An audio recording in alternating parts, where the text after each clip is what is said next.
Here goes nothing. Okay, I'm here at work. Um, you know me. I'm Sandy. I am 53 years old. Of course I am. I came out for the first time as a lesbian when I was 30, 29. Um, and it was a bit of a difficult thing, even though to all the world it was pretty obvious. It took a long time for it to be obvious to me. I've struggled for a long time now with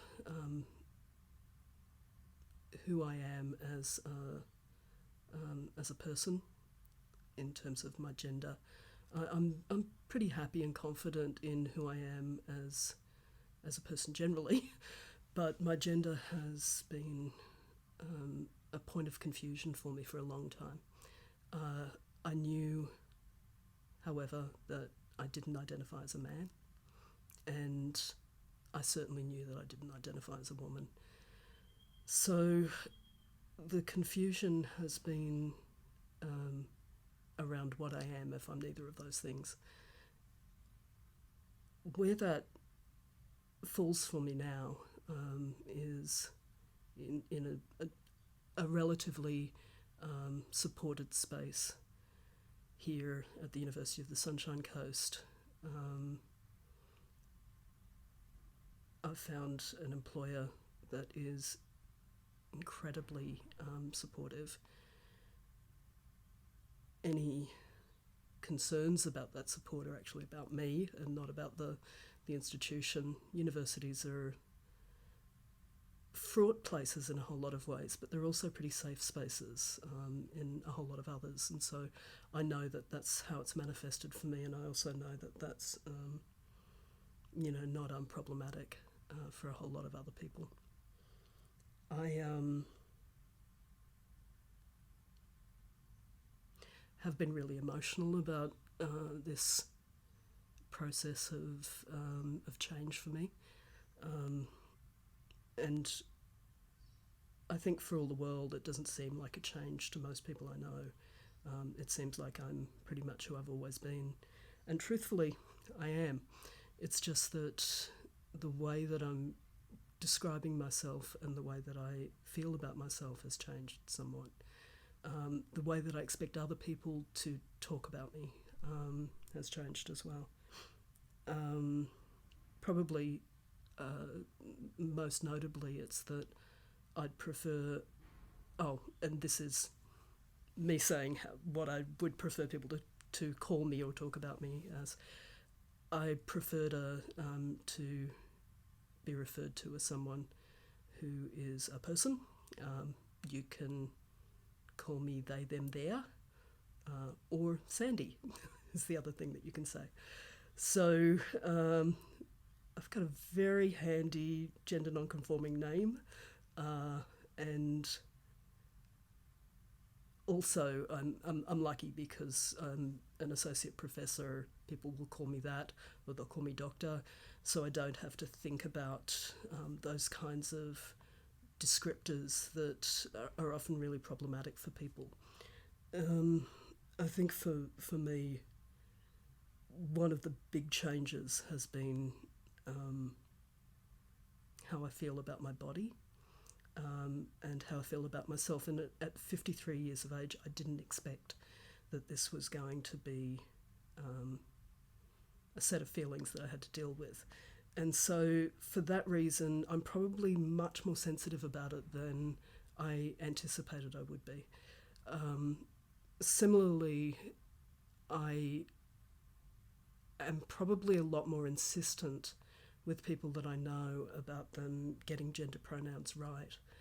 I don't mean right away. That's nuts. I mean, I'm getting it wrong myself all the time. A colleague of mine talked about some writing that they'd done that referred to me, and said that she was concerned that she'd referred to me as she. And I said, well, if you read the chapter that I've got in your book, I do too. And that was only 6 months ago, 8-10 months ago. So this is a change, and I keep seeing ways that I'm not consistent, and I'm having to come to terms with that as well, and I'm also forgiving myself for some of this, which is certainly something that I extend to people that I care about. I am again surprisingly emotional about this. I know that I've got a community at large that is very supportive of who I am.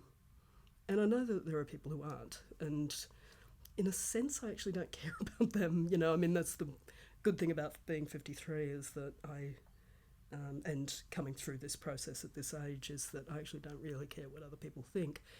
But I do care about how I'm talking about this so that I'm not throwing anyone under the bus with this as well.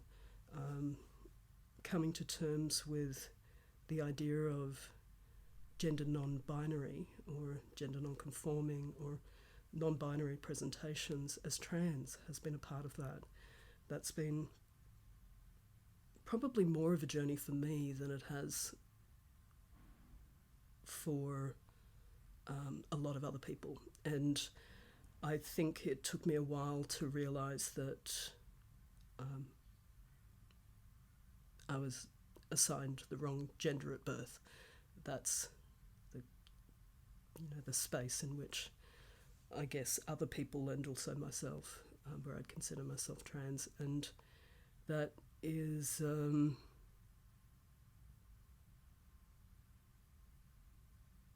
tricky because, as we all know, this is an ongoing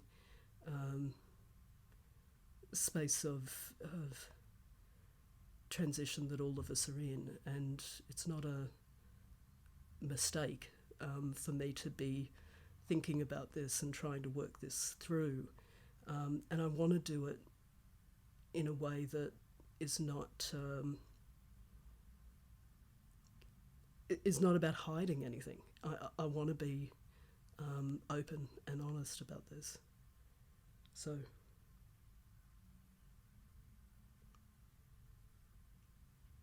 that's where I am.